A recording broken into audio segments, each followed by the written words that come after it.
The brain is a fascinating organ, but it's an isolated organ. Your brain doesn't creep out of your ear and quickly has a listen, what does Cosette sound like? Or what does Cosette look like? Your brain is completely dependent on good quality sensory information from each of the senses. Once it's received the good quality information from the senses, the brain can then process it. And then it needs to send an appropriate instruction to the muscles for an appropriate response. So the trio, the senses, the brain, and the muscles work together to make sure your little one is not only growing, but developing. So in BabyGym, we make sure each of the sensory organs are wide awake and ready to receive good quality information and provide the brain with that information.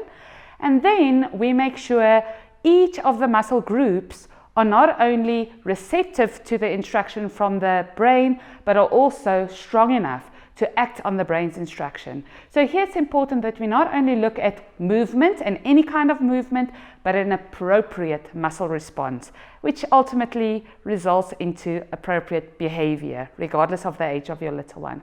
So the sequence of sensory awakening is, first we look at the sense of touch, the skin.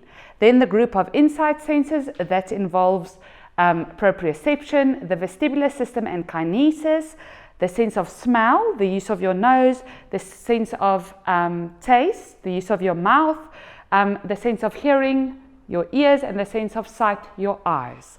So in each week of BabyGym, we work through each of these senses and gently and very naturally and playfully make sure your baby's senses are ready to receive the information.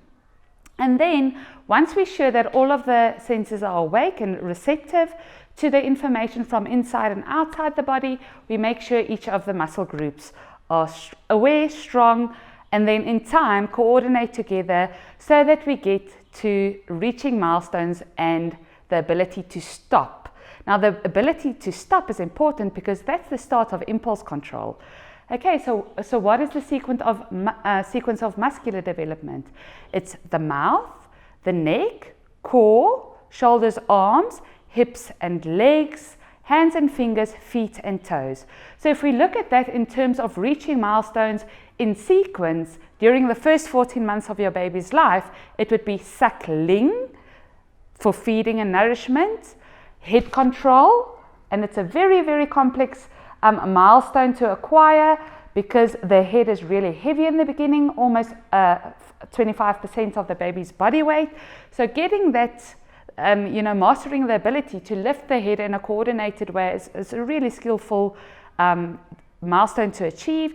Then we look at rolling to both sides. So that means if baby is lying on their back, rolling to both the left and the right, coming up into the sitting position. This is roughly around the age of 6 months, going onto all fours to crawl roughly around the age of 8 months, and then standing up, pulling up, standing, cruising around furniture, and ultimately taking their first unaided step. That's roughly around 12 to 14 months of age. The speed of progress isn't so important. What is important is that there's sequential and consistent progress. So if your baby had a rough start to life, if pregnancy was a bit challenging, birth was challenging, baby was perhaps born prematurely, we need to take that into account in their developmental progress.